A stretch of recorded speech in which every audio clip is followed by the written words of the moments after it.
નમસ્કાર, news કેપિટલના digital platform સાથે હું છું કોમલ। રાજ્યભરમાં ચાંદીપુરા વાયરસના સંક્રમિત દર્દીઓમાં વધારો થઈ રહ્યો છે। આજે એટલે કે 18 જુલાઈ બુધવાર બપોર સુધીમાં સંક્રમિતોની સંખ્યા 30ને પાર પહોંચી ગઈ હતી અને અત્યાર સુધી આ વાયરસની અસર ગ્રામીણ વિસ્તારોમાં જોવા મળતી હતી। જો કે હવે આ સંક્રમણ અમદાવાદ જેવા મોટા શહેરોમાં પણ ફેલાઈ રહ્યું છે। ત્યારે ચાલો જાણીશું કે કેવી રીતે આ વાયરસ ફેલાઈ રહ્યો છે, શા માટે આ વાયરસ ખતરનાક છે અને આ વાયરસના લક્ષણો શું છે, બચવા માટે પણ શું કરવું જોઈએ અને આ વાયરસ પહેલા પણ આવ્યો હતો ત્યારે શું છે તેનો ઇતિહાસ સૌથી પહેલા તે જાણીશું અને હાલ ગુજરાતમાં શું સ્થિતિ છે તે પણ જાણીએ ગ્રાફિક્સના માધ્યમથી અને ઇન્ટરેક્ટિવ વોલના માધ્યમથી। સૌથી પહેલા જાણીશું કે આખરે આ ચાંદીપુરા વાયરસ શું છે અને ઇન્ટરેક્ટિવ વોલના માધ્યમથી ગ્રાફિક્સના માધ્યમથી આપણે સમજીશું કે ચાંદીપુરા વાયરસ શું છે।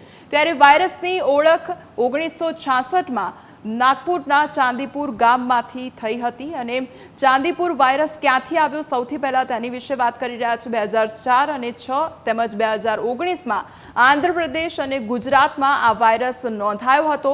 તો સૌથી પહેલો જે વાયરસ છે તે આંધ્રપ્રદેશ અને ગુજરાતમાં નોંધાયો હતો 2004 6 અને 2019માં। હવે એ પણ નજર કરી લઈએ કે ચાંદીપુરમ વાયરસ એ આરએનએ વાયરસ છે। ચાંદીપુરમ વાયરસ એ કયો વાયરસ છે? તો ચાંદીપુરમ વાયરસ એ આરએનએ વાયરસ છે અને અત્યારે આપણે વાત કરી રહ્યા છીએ કે આ ચાંદીપુરા વાયરસ ક્યાંથી આવ્યો। વાયરસ મોટે ભાગે માદા ફ્લેબોટોમાઇન ફ્લાય દ્વારા ફેલાય છે। તો વાયરસ શેના દ્વારા ફેલાય છે તેના વિશે પણ આપણે વાત કરીએ છીએ। તો મચ્છરોમાં એડિસ મોટે ભાગે આ માટે પણ જવાબદાર છે અને મચ્છરોમાં જે એડિસ હોય છે તે પણ મોટે ભાગે આના માટે જવાબદાર છે। 15 વર્ષથી ઓછી ઉંમરના જે બાળકો છે તે આનો ભોગ બનતા હોય છે, એટલે કે જે નાની ઉંમરના બાળકો હોય છે તે આનો ભોગ બનતા હોય છે। 15 વર્ષથી જે ઓછી ઉંમરના બાળકો હોય છે તે આ વાયરસનો ભોગ બનતા હોય છે। વાયરસથી મૃત્યુદર પણ સૌથી વધુ જોવા મળતો હોય છે, એટલે આ વાયરસથી લોકો ડરતા પણ એટલા માટે જ હોય છે, પરંતુ આનાથી ડરવાની જરૂર નથી। વાયરસની ઓળખ 1966માં થઈ હતી। હવે નજર કરીએ કે શા માટે ચાંદીપુરા ખતરનાક છે। આ વાયરસ શા માટે ખતરનાક છે? તો સારવાર માટે કોઈ પણ એન્ટીવાયરસ દવા બની નથી અને એટલા માટે આ વાયરસ ખતરનાક છે ને એટલા માટે જ લોકોમાં ડરનો માહોલ આને લઈને ઊભો થતો હોય છે। હવે છે કે એડવાન્સ સ્ટેજમાં કોમા અને મૃત્યુ જેવું જોખમ પણ રહે છે। જો એડવાન્સ સ્ટેજ હોય છે તો તેમાં પણ જોખમ વધી જતા હોય છે, કોમા અને મૃત્યુ જેવું જોખમ રહેતું હોય છે ને એટલા માટે જ લોકો ગભરાતા હોય છે। 75% સુધીનો ચાંદીપુરા વાયરસનો મૃત્યુદર છે, એટલે કે મૃત્યુદર જે છે તે 75% સુધીનો છે ને એટલા માટે જ લોકો ગભરાતા હોય છે, પરંતુ તંત્ર તરફથી પણ એ લોકોને સાવચેત રહેવા માટે સૂચન કરવામાં આવ્યું છે। ચાંદીપુરા વાયરસ સીધો મગજ પર અસર કરે છે, એટલે કે આ વાયરસની સીધી જ અસર મગજ પર થાય છે ને એટલા માટે જ આ ખતરનાક સાબિત થઈ રહ્યો છે। હવે જોઈએ કે ચાંદીપુરા કેવી રીતે ફેલાય છે। તો રેતીની જે માખી હોય છે તેના લીધે અને મચ્છરોથી આ વાયરસ ફેલાતો હોય છે। ચાંદીપુરા વાયરસ જે ફેલાતો હોય છે તે જે રેતીની માખી હોય છે તેના દ્વારા અને મચ્છરોથી ફેલાય છે આ વાયરસ, એટલે લોકોએ સાવચેત રહેવાની જરૂર છે અને જે સફાઈ છે તે સૌથી વધુ રાખવાની જરૂર છે।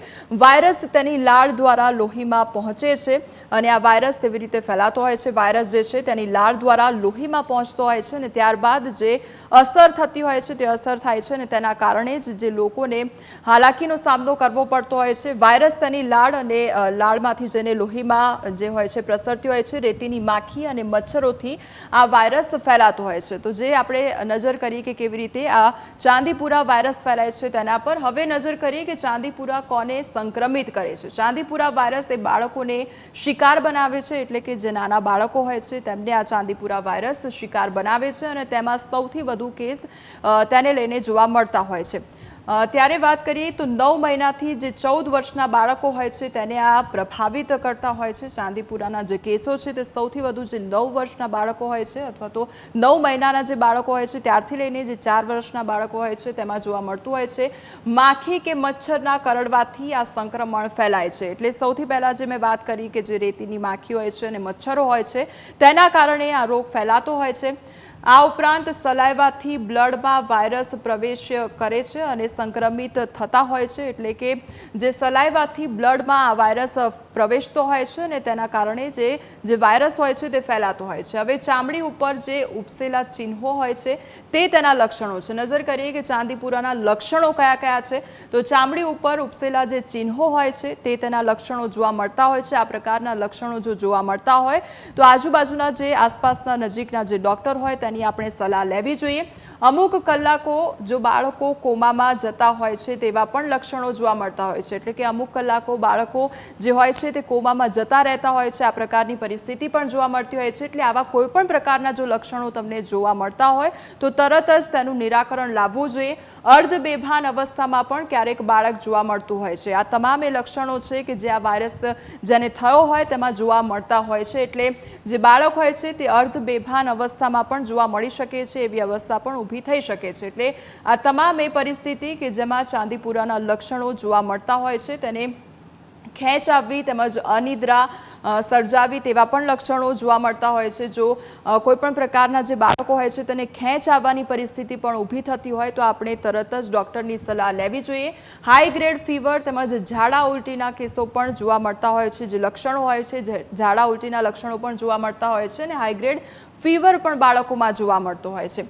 આ સાથે હવે નજર કરીએ કે શું સાવચેતી રાખવી, તો મચ્છર માખીનો જે ઉપદ્રવ ન થાય તેનું ધ્યાન રાખવું જોઈએ. મચ્છર અને માખીનો ઉપદ્રવ ન થાય તે પ્રકારનું ધ્યાન રાખવું જોઈએ. સફાઈ રાખવી જોઈએ, એટલે કોઈપણ પ્રકારની આવી પરિસ્થિતિ ઊભી ન થાય અને જે વાયરસ ફેલાઈ રહ્યો છે તેનું ધ્યાન સૌ કોઈએ રાખવું જોઈએ અને બને તેટલી ચોખ્ખાઈ રાખવી જોઈએ.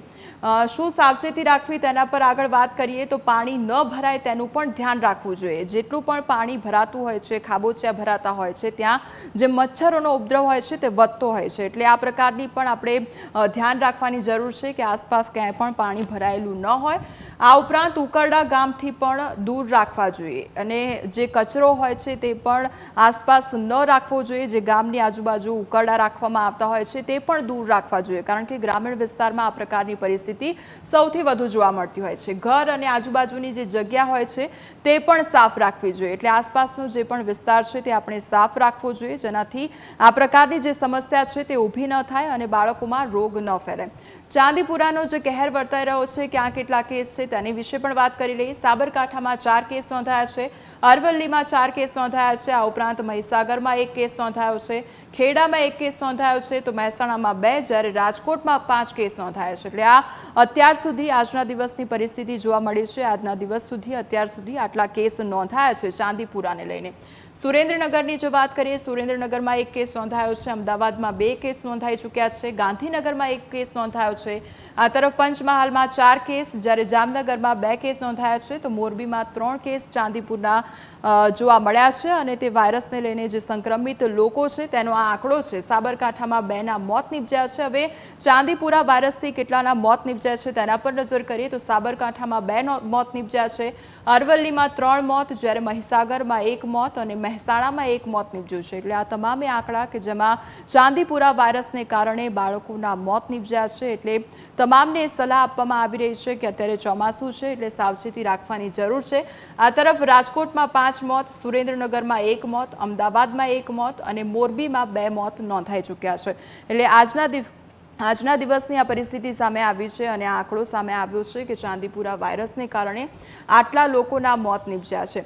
હવે ચાંદીપુરાથી ચેતીને રહેજો, કારણ કે ગુજરાતમાં જે ચાંદીપુરા વાયરસે કહેર મચાવ્યો છે અને લોકોને સાવચેત રહેવા માટે અપીલ પણ કરવામાં આવી રહી છે, કારણ કે દિવસે ને દિવસે આ જે વાયરસ છે તે ફેલાતો જઈ રહ્યો છે. તેને લઈને તંત્ર દ્વારા પણ લોકોને એલર્ટ આપવામાં આવ્યું છે અને લોકોને સાવચેત રહેવા માટે કહેવામાં આવ્યું છે. એટલે ખાસ લોકોને અપીલ પણ કરવામાં આવી છે કે બને તેટલી જે સ્વચ્છતા છે તે રાખો અને આવી જ વધુ અપડેટ માટે અમારી ચેનલને આપ સબસ્ક્રાઇબ પણ કરી શકો છો અને આ સાથે સાથે જે ડિજિટલ પ્લેટફોર્મ છે તેમાં આપ તમામ અપડેટ મેળવી શકો છો. અને લોકોને ન્યૂઝ કેપિટલ દ્વારા પણ એ જ અપીલ કરવામાં આવી રહી છે કે અત્યારે ચોમાસાનું વાતાવરણ છે એટલે બને તેટલી આસપાસની જે જગ્યાઓ છે, આસપાસનું સ્થળ છે ત્યાં સ્વચ્છતા રાખો, એટલે આ પ્રકારની કોઈ સમસ્યા ઊભી ન થાય અને રોગચાળો ન ફેલાય.